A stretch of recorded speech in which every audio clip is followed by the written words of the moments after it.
December 23, 1865, St. Charles Parish, Louisiana. The Civil War was over. The 13th Amendment had been ratified just 18 days prior.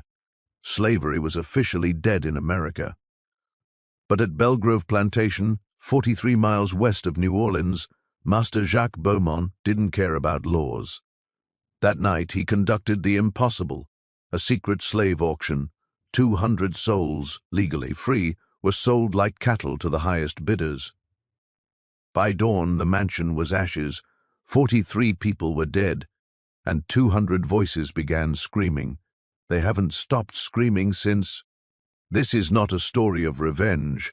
This is a story of damnation. If you believe some sins are too monstrous to die with the sinner, leave your like. This is the most disturbing true story from Louisiana's dark past. The mansion stood like a monument to sin against the December sky. Belgrove was not the largest plantation in St. Charles Parish, but it was certainly the most feared. 3 stories of white columns and dark windows, surrounded by ancient live oaks draped in Spanish moss that hung like nooses. The locals whispered that those trees remembered every hanging, every whipping, every scream. December 1865 was strange in Louisiana. The war had ended in April. Lincoln had been assassinated. The 13th Amendment abolishing slavery had been ratified on December 6th, 18 days ago.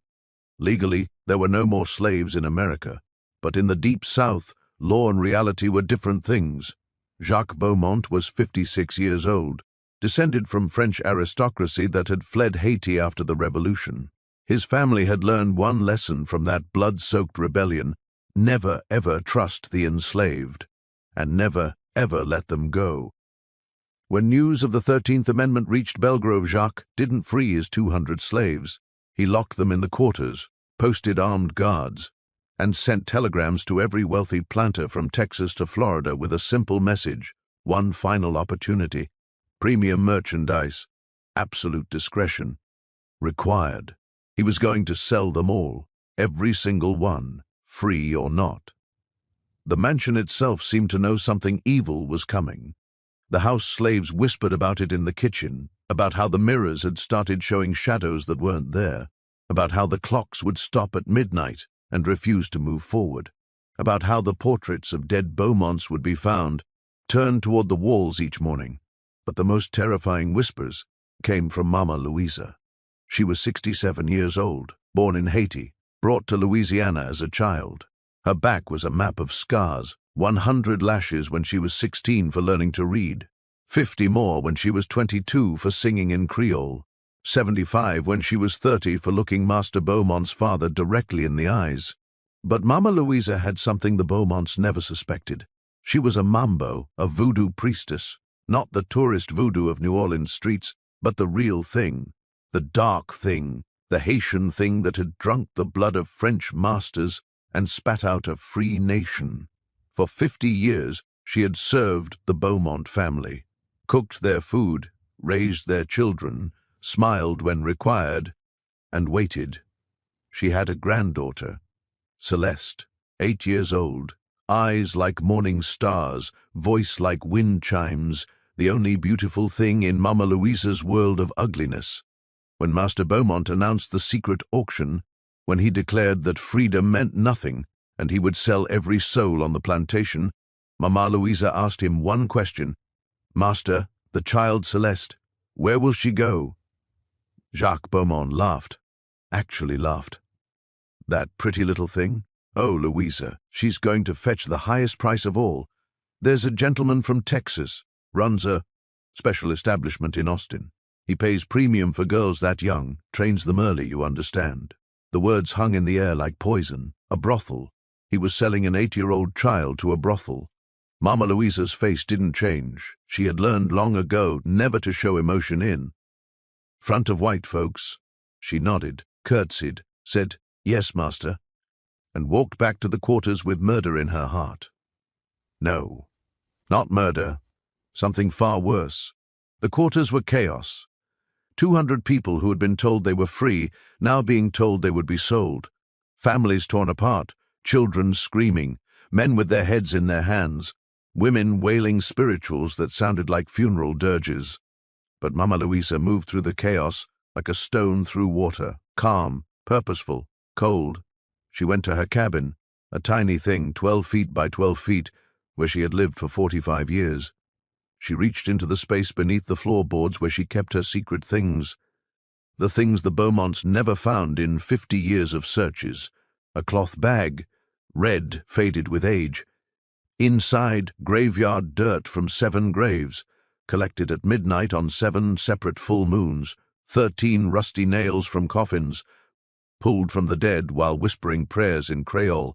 A human skull, small, a child's. She'd found it in the swamp 20 years ago. It had spoken to her, told her its name was Marguerite, said it had been waiting. Spanish moss soaked in rum and blood, her own blood, drawn monthly for 5 decades, bones of a black cat, buried at a crossroads, dug up at midnight during a new moon. And one more thing, the most powerful thing, a page torn from Master Beaumont's family Bible, the page from Exodus, where God sent plagues upon Egypt for refusing to let his people go. Mama Luisa had been collecting these items for 30 years, preparing, waiting for the moment when she would need them. That moment had arrived. Midnight, December 22nd, 1865. The crossroads was half a mile from the plantation, where the river road met the old Spanish trail, a place of power. Where 3 worlds met, the world of the living, the world of the dead, and the world of the lower. Mama Luisa walked there alone. She wore white, the color of death in voodoo. She carried her red bag and a machete she'd stolen from the tool shed. The air was wrong, too still, too quiet. Even the insects had stopped singing. The Spanish moss hung motionless despite a wind that bent the trees. She drew a vev in the dirt, the sacred symbol. Not a vev for Legba, the friendly guardian of crossroads, not a vev for Erzuli, the spirit of love. She drew the vev of Baron Samedi, lord of death, judge of souls, master of cemeteries and crossroads, and beside it the vev of Marinette, the screaming one, the wild one, the lower who burned plantations and drank the blood of slave masters. She placed the items from her bag at the cardinal points: north the skull, east the nails, south the bones, west the graveyard dirt. In the center the Bible page soaked in rum. She lit it with a match stolen from Master Beaumont's desk. The flame was black, not dark red, not deep purple, black, blacker than the night around it, a flame that consumed light instead of producing it. Mama Luisa began to chant, not in English, not in French, in Creole, the old language, the language of the Haitian Revolution, the language that had killed 100,000 French colonists and birthed a nation of the free. Baron Samedi, Mwen Releu, Papa Gede, Mwen Releu, Marinette Boachech, Mwen Releu. Baron Samedi, I call you. Papa Gede, I call you. Marinette of the dry arms, I call you. The wind began, from nowhere, a howling, swirling wind that bent the trees horizontal. Yo van timon mwen, yo van tifi mwen. Après libération, yo toujours van nous. They sold my child. They sold my baby girl. After liberation, they still sell us. The temperature dropped. Her breath became fog. Frost formed on the ground in Louisiana. In December. Impossible. Mwen offri nan mwen. Mwen offri lavi mwen. Mwen offri tout sam mwen ye. I offer my soul. I offer my life. I offer everything I am. She raised the machete, placed her left hand on the Bible page, fingers spread.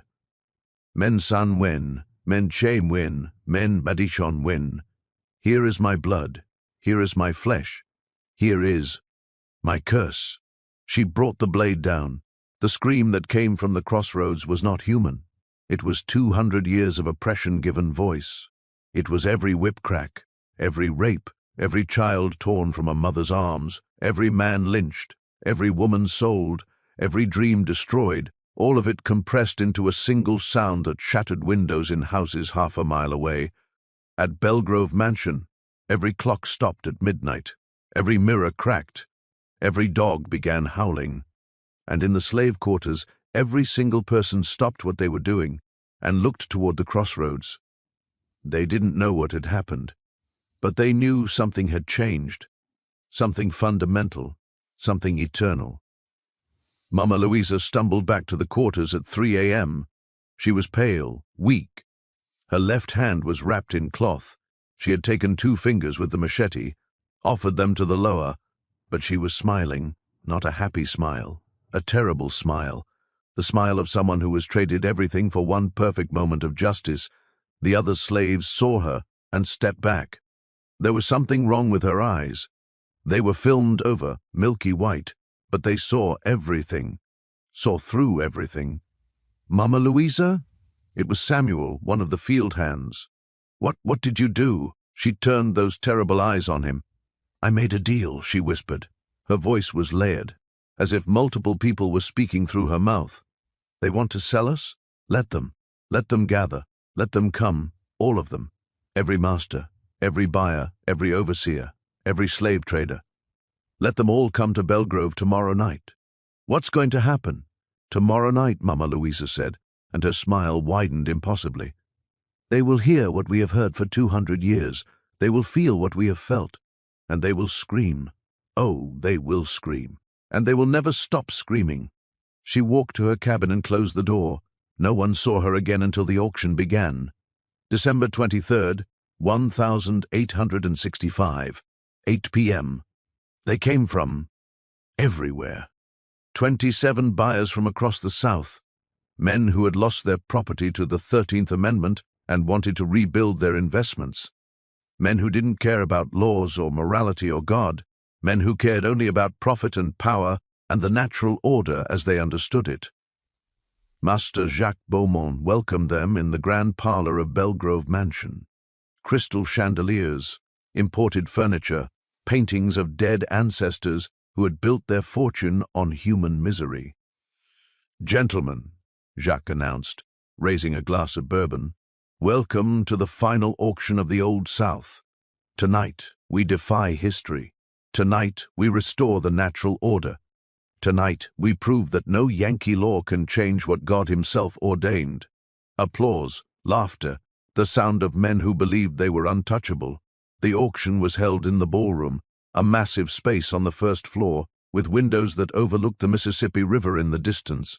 200 slaves were brought in, chained, terrified. 8-year-old Celeste was brought in first. A preview, a teaser.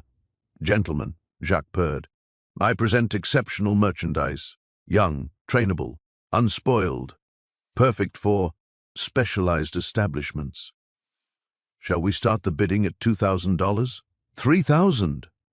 A fat man from Texas, exactly the brothel owner Mama Louisa had been told about. $4,000. A thin man from Mississippi, something cruel in his eyes. $5,000. Another voice.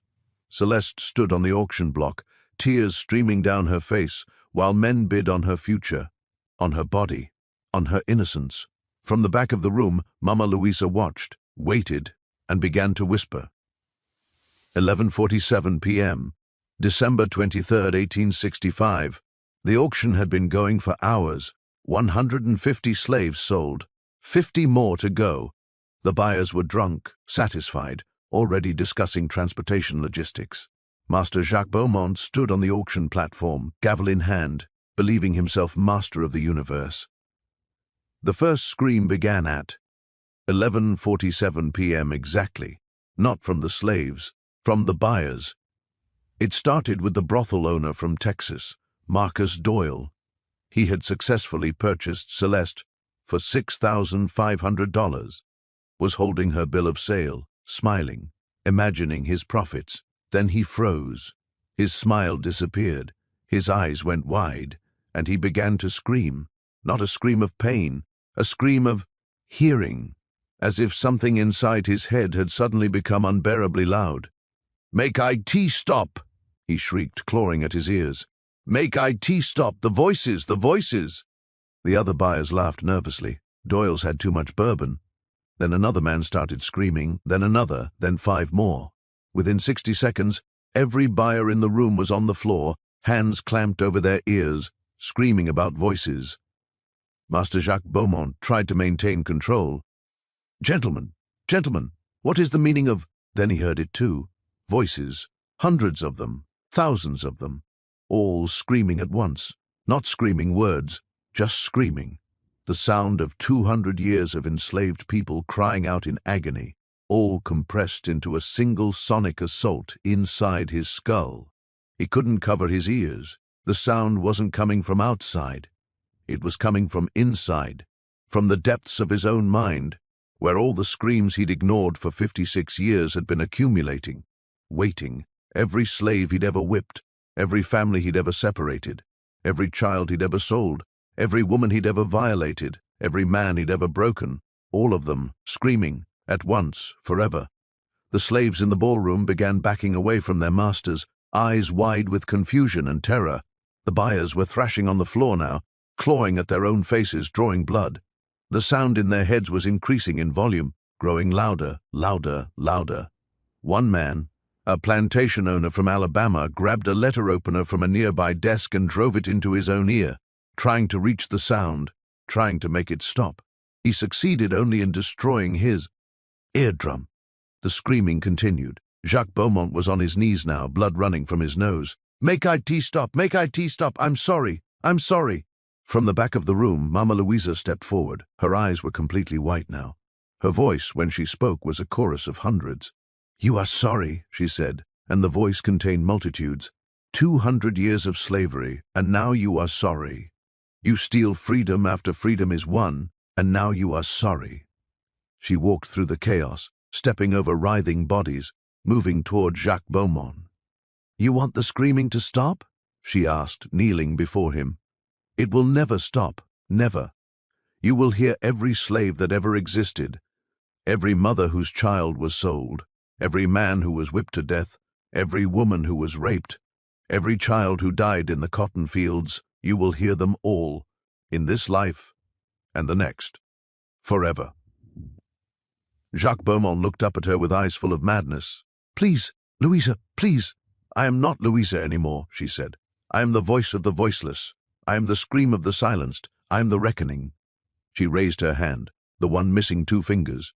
Every candle in the mansion went out at once. In the absolute darkness, the screaming intensified. But now it wasn't just the buyers screaming, it was the mansion itself. The walls began to scream, not metaphorically. The walls, wood and plaster and brick, began producing sound, a grinding, shrieking wail that seemed to come from the structure's very foundation. Windows shattered, not from force, from frequency. The screaming reached a pitch the glass couldn't withstand. The slaves, terrified, ran for the doors. They opened easily. The mansion wanted them gone. The curse was not for them. But when the buyers tried to follow, the doors slammed shut, locked, sealed, trapped. Midnight arrived. The screaming inside the buyers' heads reached a crescendo that human minds were never meant to experience. One by one, they began to break. Marcus Doyle, the brothel owner, was the first to completely fracture. He stood up, smiled peacefully, walked to one of the broken windows, and calmly threw himself through it. The fall from the 2nd-story ballroom should have killed him. It didn't. He lay on the ground outside, back broken, unable to move, mouth open in a silent scream that would continue, until his body finally gave out 3 hours later. Inside, the massacre accelerated. Judge Harrington from Georgia grabbed a fireplace poker and began swinging wildly, trying to destroy the source of the sound he couldn't escape. He killed 2 other buyers before someone tackled him. Then he turned the poker on himself, driving it through his own eye socket into his brain. The screaming in his head didn't stop. Even as he died, his mouth continued to move, trying to scream back. Colonel Whitmore from Virginia doused himself in lamp oil and set himself on fire. The flames consumed his body, but through the crackling of burning flesh, his scream could still be heard. The scream didn't stop when he collapsed, didn't stop when his lungs were ash. The fire began to spread. The Beaumont family, Jacques' wife Marguerite, their 2 sons Etienne, 28, and Claude, 24, their daughter Isabelle, 19, had been watching from the upper floors. When the screaming started, they tried to flee. The stairs wouldn't let them. Marguerite made it 3 steps down before invisible hands seized her ankles and yanked her backwards. Her head hit each step on the way up. Crack, crack, crack, crack. 28 stairs total. By the time she reached the top, her skull was caved in, but she was still conscious, still screaming. Etienne tried to escape through a third-floor window, made it halfway through before the window slammed shut on his torso, cutting him nearly in half. He hung there, suspended between inside and outside, screaming as his intestines spilled onto the floor below. Claude barricaded himself in his childhood bedroom, used every piece of furniture to block the door, curled in a corner with his father's rifle. The screaming found him anyway, not from outside, from inside, from the walls, from the floorboards, from the childhood toys in the corner, from the mirror, from his own reflection. He put the rifle under his chin and pulled the trigger. The bullet passed through his brain. The screaming continued. His body slumped against the wall, but his jaw kept moving, trying to scream for 30 more minutes until blood loss finally stopped his heart. Isabel, the daughter, made it to the basement, hid in the wine cellar, surrounded herself with bottles, drank herself into unconsciousness, trying to drown the sound. She woke up 3 hours later. The fire was consuming the mansion above her. The screaming hadn't stopped. She died of smoke inhalation in the wine cellar, clawing at the locked door with 200 voices screaming in her ears. Jacques Beaumont was the last to die. He didn't try to run, didn't try to fight, didn't try to escape. He just knelt in the center of the burning ballroom, hands over his ears, rocking back and forth, whispering the same words over and over. "I'm sorry, I'm sorry, I'm sorry, I'm sorry." Mama Louisa appeared beside him. Her form was translucent now. The curse had claimed her soul as payment, but for this one night she was allowed to witness its completion. "You are sorry," she said softly, "but sorry does not free the soul. Sorry does not heal the whipped. Sorry does not resurrect the dead. Sorry does not save you." Jacques looked up at her with eyes that had gone completely mad. What have you done to me?" "I have given you hearing," she said. "You spent 56 years deaf to our screams. Now you will hear nothing else, in this life and the next, forever and ever and ever." A burning beam fell from the ceiling. Jacques didn't move. It crushed him. His body died, but his scream didn't stop. By dawn, Belgrove Mansion was ash and skeletal beams. 43 people were dead, 27 buyers.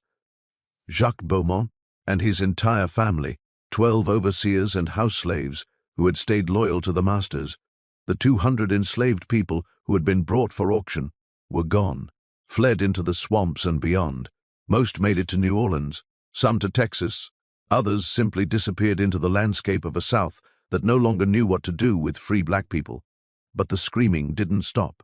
When the authorities arrived from New Orleans 3 days later, brought by terrified neighbors who had seen the mansion burn and heard sounds they couldn't explain, they found the ruins.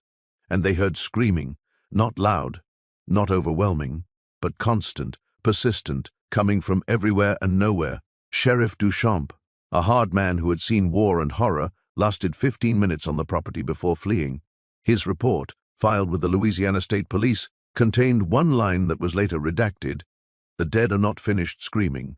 The investigation revealed the auction, found the bills of sale, discovered that Jacques Beaumont had attempted to sell enslaved people after the 13th Amendment. It should have been a scandal. Instead, it was quietly buried. The property was abandoned. No one would buy it. No one would even approach it, because the screaming never stopped. If you're feeling the weight of this horror, if you understand that this represents something larger than one mansion, leave your like. This is a story that America tried to erase. 10 years after the fire, a New Orleans journalist named Thomas Whitaker decided to investigate the Belgrove Mansion legend. He had heard the stories, the screaming ruins, the cursed auction, the voodoo curse. He thought it was nonsense. He went to the property at noon. Bright daylight, warm Louisiana sunshine, armed with a notebook and skepticism. He lasted until 12:37 p.m. His article, published in the New Orleans Picayune, described an auditory phenomenon unlike anything in medical literature, a persistent screaming sound that appears to originate from no source and cannot be escaped even by covering the ears or leaving the immediate vicinity. Most disturbing, the screaming sounds human and numerous, as if multiple people are crying out in agony simultaneously. He never returned. 27 years after the fire, a group of anthropology students from Tulane University conducted a study of the ruins. They brought recording equipment, the latest Edison phonograph cylinders. They recorded for 6 hours. When they played back the recordings in their laboratory, they heard silence, complete silence. But when they returned to Belgrove to investigate this discrepancy, they heard the screaming again. Whatever was screaming at Belgrove couldn't be recorded. It existed somewhere between physics and metaphysics, between the real and the spiritual. One of the students, Margaret Bellamy, wrote in her journal, "It's not a sound in the traditional sense. It's not vibrating air molecules. It's impressions of pain, of suffering, of souls who cannot move on because the injustice was too great. I feel as if I'm not hearing with my ears, but with my conscience, and my conscience is screaming." 50 years after the fire, an Episcopal priest named Father Thomas O'Malley attempted an exorcism of the property. He believed the screaming was demonic in nature and could be banished with holy water and prayer. He entered the ruins at dawn, carrying his Bible and crucifix. By noon, neighbors reported seeing him running from the property, screaming incoherently. He was found 3 miles away, curled in a ditch, catatonic. He never spoke again. Before his breakdown, he managed to write one sentence in the dirt with his finger: "Not demons, justice." 72 years after the fire, the Federal Writers Project, part of the New Deal, sent researchers across the South to interview former slaves, the last generation who remembered slavery firsthand. One researcher, Samuel Johnson, interviewed an elderly woman named Ruth Cooper in New Orleans. She was 89 years old, had been enslaved at a plantation near Belgrove. When he mentioned Belgrove, Ruth's entire demeanor changed. "You don't go there," she said. "You never go there. My mama knew, Mama Louisa, knew what she did, what she gave up to make that curse. Do you believe it's real? Believe?" Ruth laughed, bitter and sharp. "Baby, I know it's real. I was there. I was 10 years old. I was one of the 200 they tried to sell after freedom. I heard Master Beaumont start screaming, watched him claw his own face bloody, saw the mansion burn. And I heard what he heard." What did he hear? Ruth's eyes went distant. Tears formed. He heard us, all of us, every scream we swallowed, every cry we held back, every sound we made when they whipped us and we tried to be quiet so they wouldn't whip us more. 200 years of screams, all at once, forever. And it's still there, the screaming? "It'll always be there," Ruth said, "until America apologizes, really apologizes, until the debt is paid, until the sin is acknowledged. The screaming will never stop." She died 3 months later. Her last words, according to the nurse, were, "I can still hear them." 100 years after the fire, civil rights activists visiting Louisiana heard about Belgrove. Some went to investigate. Dr. Martin Luther King Jr. was scheduled to visit, but canceled after local organizers warned him. Not because of danger from racists, because of the screaming. One activist, James Lawson, did visit. He wrote, "I have been beaten by police. I have been jailed. I have faced dogs and fire hoses and angry mobs. But I have never experienced anything like Belgrove. The screaming it's grief given form. It's trauma made audible. It's the pain of slavery refusing to be forgotten. I wept, not from fear, from recognition. Because I realized this is what America did. This is the sound of the crime, and we have never truly heard it." 120 years after the fire, a paranormal investigation team called Louisiana Ghost Hunters spent 3 nights at Belgrove with video cameras, EMF detectors, thermal imaging. All the equipment malfunctioned within the first hour. Batteries drained instantly. Film was exposed. Thermal cameras registered impossible temperatures, human-shaped heat signatures where nothing stood. But they didn't need equipment to document the screaming. All 7 team members heard it. The leader, Marcus Du Bois, described it in his report. "It's not constant in volume. It fluctuates.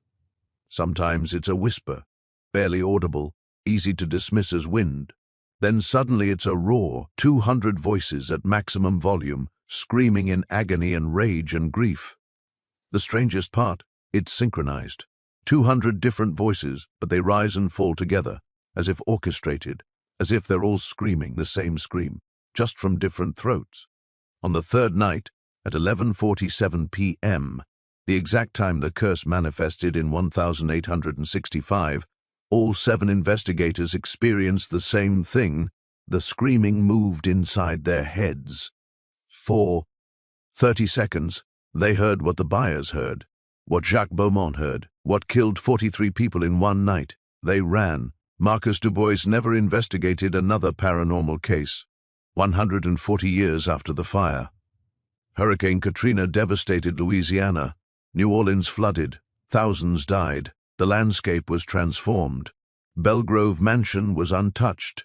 The storm surge that inundated everything else stopped exactly at the property line, a perfect boundary, as if the water itself feared to enter. After the storm, when refugees were desperate for shelter, not a single person would camp in the Belgrove ruins.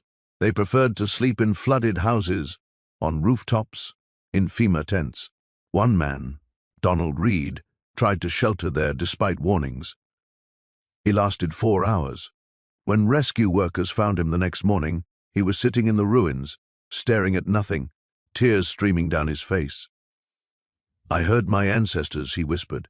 "They told me what happened to them, all of them, every one, every whipping, every sale, every rape, every death. I heard it all at once. I can't unhear it."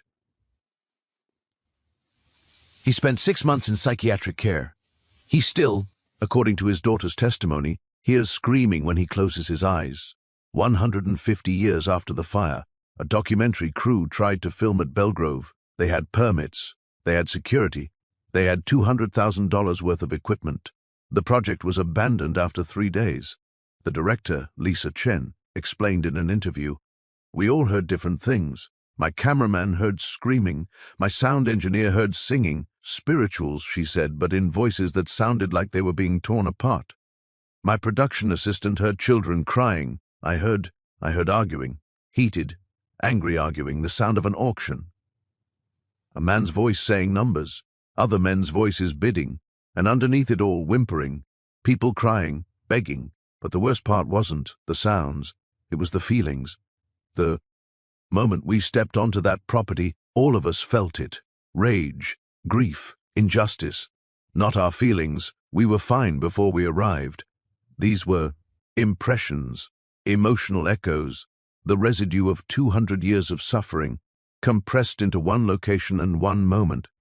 We tried to tough it out. We're professionals. We've filmed in war zones, disaster areas, crime scenes. But by the third day, my entire crew was having nightmares, panic attacks. One guy started crying uncontrollably and couldn't stop for 2 hours. We left. We forfeited the permits. We took the financial loss. Some places are too haunted to film. Belgrove is one of them. The footage they did capture before leaving showed nothing unusual, except in one shot. In the background, visible for exactly 3 frames, 1/10 of a second, is a figure, an elderly black woman in white, looking directly at the camera, smiling. Mama Louisa. 160 years after the fire, the ruins still stand. Louisiana has tried twice to demolish them. Both times the construction crews refused to continue after hearing the screaming. A fence was erected, warning signs posted. The property is technically owned by St. Charles Parish but is listed as unsafe and condemned. That doesn't stop people from visiting. Urban explorers, paranormal enthusiasts, historians, descendants of the 200 who were almost sold. They all hear the same thing. Screaming. 200 voices, screaming forever. On December 23rd every year, the anniversary of the curse, something special happens. At exactly 11:47 p.m., the screaming stops, completely stops. For 13 seconds, 1 second, for each year the 13th Amendment had existed when the illegal auction took place. There is perfect silence at Belgrove. Then, at 11:48 p.m., the screaming resumes. But for those 13 seconds, visitors report hearing something else. Singing. Soft, beautiful singing. 200 voices, harmonizing perfectly, singing a spiritual, free at last, thank. God Almighty, we are free at last. But the singing is sad, not triumphant, sad, because they're not free. They were sold after they were legally freed. Their freedom was stolen in the last possible moment. And now they're trapped between liberation and enslavement, between life and death, between justice and injustice. Forever. The descendants of the 200 who were supposed to be sold at Belgrove have a tradition. Every year on December 23rd, they gather at the property line. They won't enter the ruins, but they come close.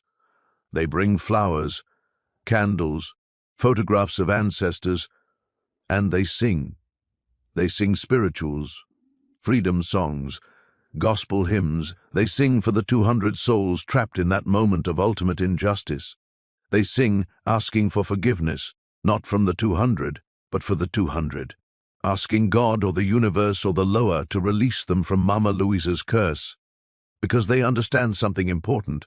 Mama Louisa's curse punished the guilty, but it also trapped the innocent.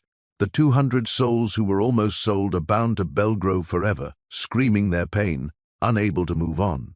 The curse was justice, but it was also a cage. And after 160 years, the question remains, how do you free the enslaved from a liberation that became a prison? Ruth Cooper's great-great-granddaughter, Dr. Simone Cooper, a professor of African American studies at Tulane University, has spent 15 years researching Belgrove.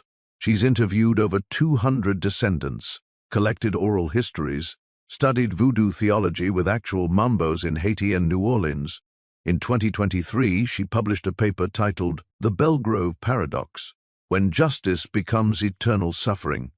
Her conclusion was controversial. Mama Louisa's curse achieved its purpose. The guilty suffered. The transaction was interrupted. The message was sent. But the curse had an unintended consequence. It bound the victims to their trauma forever. The 200 souls she was trying to protect became eternal prisoners of the worst moment of their lives. They scream not because they want to, but because the curse requires it. They are witnesses who cannot look away, victims who cannot heal, the enslaved who cannot truly be free. The real horror of Belgrove isn't that 43 white people died in 1865. It's that 200 black souls are still dying, over and over, trapped in an infinite loop of being sold after freedom was promised. Mama Louisa made a choice. She traded her soul and theirs for vengeance, and vengeance, unlike justice, has no expiration date. Dr. Cooper proposed something radical, a counter-ritual, a liberation ceremony, an attempt to break the curse and free the 200.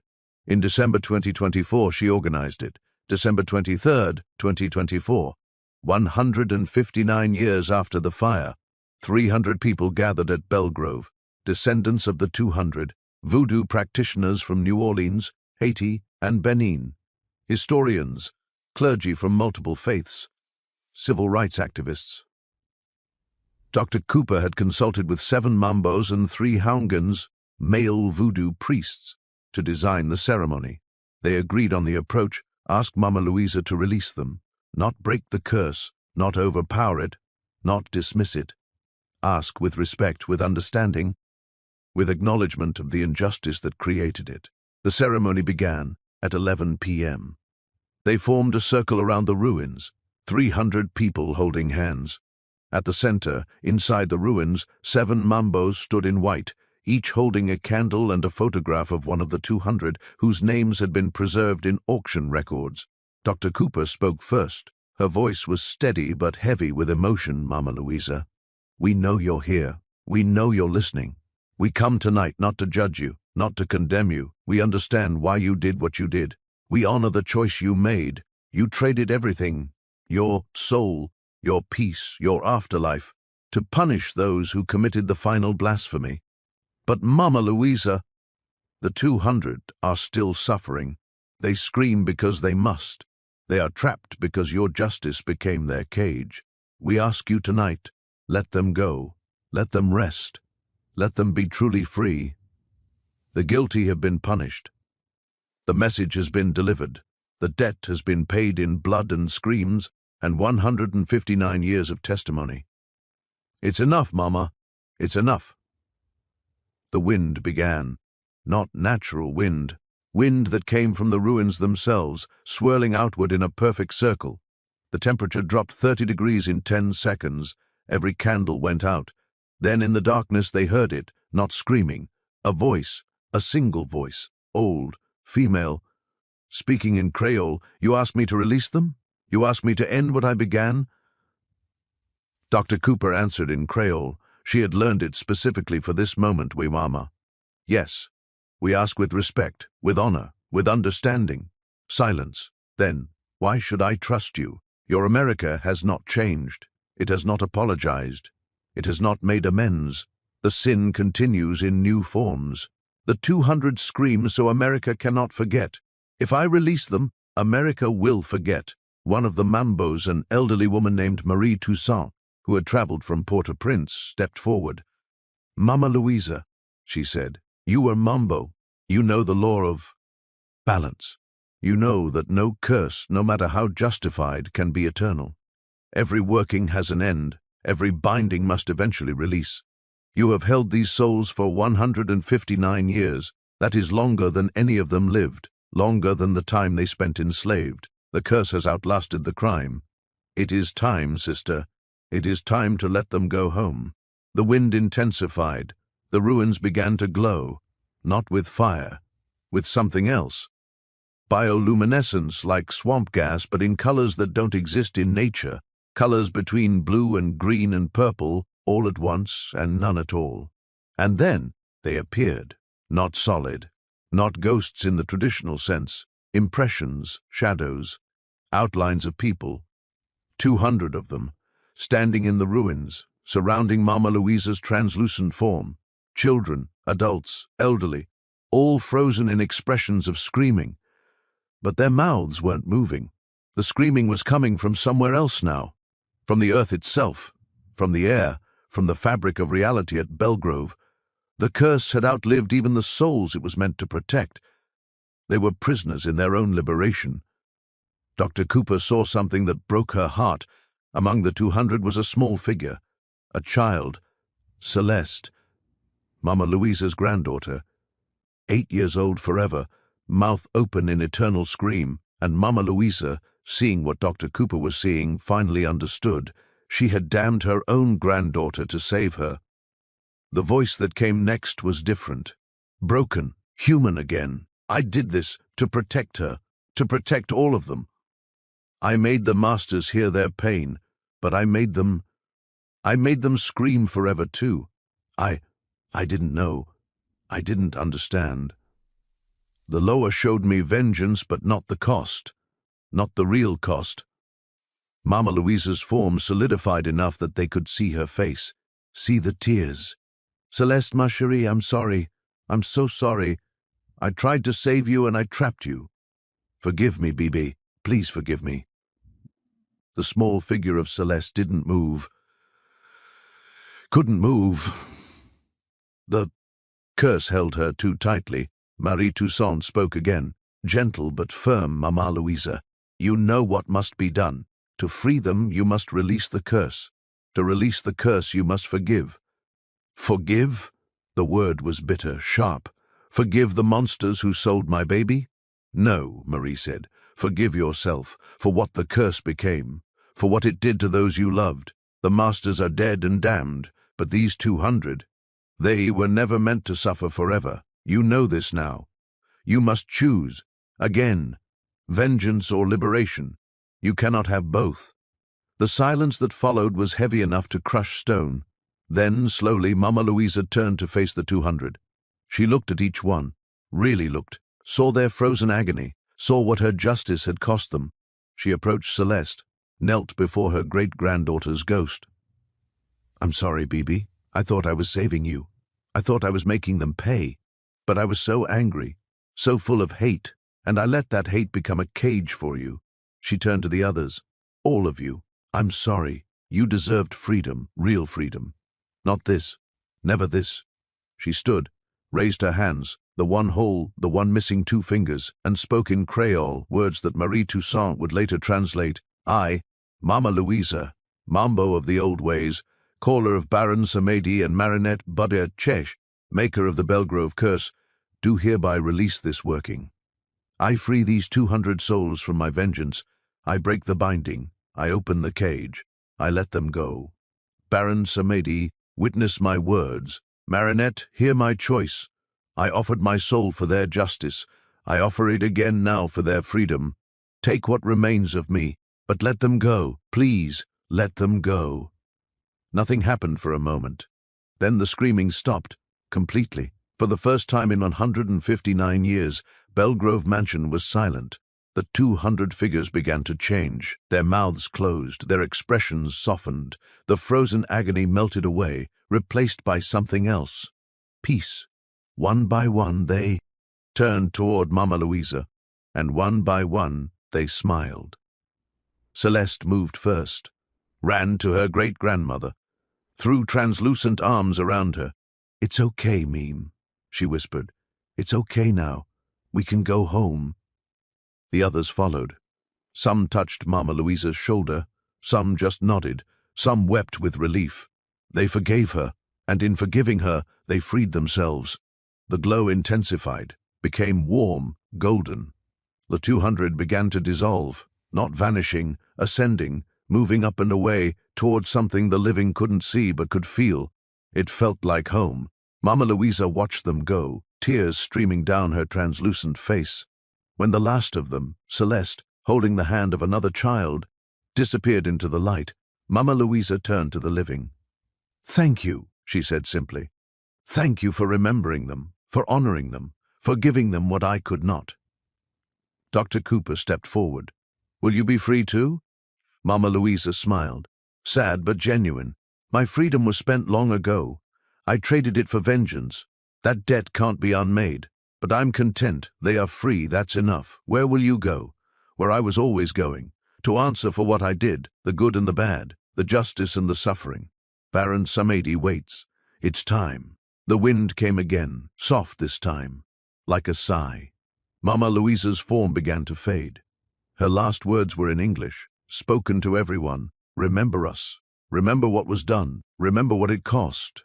But don't let hate consume you. Don't let vengeance become a cage. Justice, yes, always justice. But not at the cost of your own souls. Be free. Be truly free." She vanished. The ruins collapsed. Not dramatically, not violently. They just fell, as if whatever had been holding them upright for 159 years had finally let go. Within 60 seconds, the skeletal remains of Belgrove Mansion were rubble. The silence lasted. Researchers visited the next day, the day after, the week after. No screaming, no voices, no cold spots, no manifestations, no equipment malfunctions. Belgrove Mansion was, for the first time since 1865, just a place, a historical site, a pile of bricks and ash and memory. The curse was broken, but the story didn't end there, because on December 23, 2025, exactly 1 year after the liberation ceremony, something new happened at Belgrove. At 11:47 p.m., visitors heard singing, not screaming, singing, joyful singing, gospel singing, freedom songs. For 13 seconds, the same as before, the air filled with 200 voices singing, "Free at last, free at last. Thank God Almighty, we are free at last." But this time, the singing was triumphant. This time, it was real. The 200 souls, from wherever they had gone, were sending a message back. "We made it. We're home. We're free." Thank you. Dr. Simone Cooper continued her research, published a book in 2025, The Screaming Mansion, Justice, Vengeance, and Liberation at Belgrove Plantation. It became required reading in African American studies programs across the country, because the story of Belgrove isn't just about a curse, it's about the impossible choices oppression forces on people. It's about the cost of justice when there is no law to deliver it. It's about how trauma, even justified trauma, can trap the living and the dead. It's about the difference between vengeance and liberation. And it's about how sometimes the only way to free the enslaved is to free them from their own pain. The site is different now. In 2025, St. Charles Parish officially designated it a historical landmark. not as a haunted location. As a memorial, a plaque was installed. It reads, Belgrove Plantation 1803 to 1865. On this site stood Belgrove Mansion, where in December 1865, an illegal auction of 200 formerly enslaved people was attempted after the ratification of the 13th Amendment. On December 23, 1865, that auction ended in tragedy and justice, marking one of the final acts of resistance against American slavery. This memorial honors the 200 souls who were almost sold, the ancestors who fought for their freedom, and Mama Louisa, who made the ultimate sacrifice to protect her people. May we remember what was done here. May we learn from what it cost. May we never forget that freedom once won must be eternally defended. Free at last, free at last. Thank God Almighty we are free at last. Inscribed in memory of the 200 December 23, 2024. Every year the ceremony is repeated. Not to break the curse, that's done, but to remember. Descendants gather, candles are lit, songs are sung, and at 11:47 p.m. they listen, and every year the 200 sing back, for 13 seconds, a bridge between the living and the dead, between past and present, between slavery and freedom, between curse and blessing. The last word goes to Dr. Simone Cooper from the epilogue of her book, Belgrove Mansion is Gone. The screaming has stopped. The curse is broken, but the story remains, because America still hasn't fully reckoned with slavery. We have memorials and museums and acknowledgements, but we don't have reconciliation. We don't have repair. We don't have the kind of justice that allows ghosts to rest. Belgrove was special because the curse was literal, audible, undeniable, but there are thousands of places across this country where the trauma of slavery lingers, not as audible screaming, as inequality, as poverty, as systemic racism, as intergenerational trauma. The descendants of the enslaved still carry the weight. The descendants of enslavers still benefit from the wealth. And the screaming, the real screaming, the metaphorical screaming, continues. Mama Louisa's curse could be broken because she chose to break it, because the living honored the dead, because we acknowledged what happened and committed to remembering. But the curse of American slavery, that requires something more. It requires truth, full truth, about what was done, who profited, who suffered, how the wealth was built and where it went. It requires acknowledgement, not just plaques and memorials, but genuine recognition of the ongoing impact. It requires repair, actual, material repair, the debt unpaid. Until that happens, America will keep hearing screams. Not from Belgrove, those souls are free, but from the millions of other places where injustice was never addressed, where trauma was never healed, where the enslaved never got justice.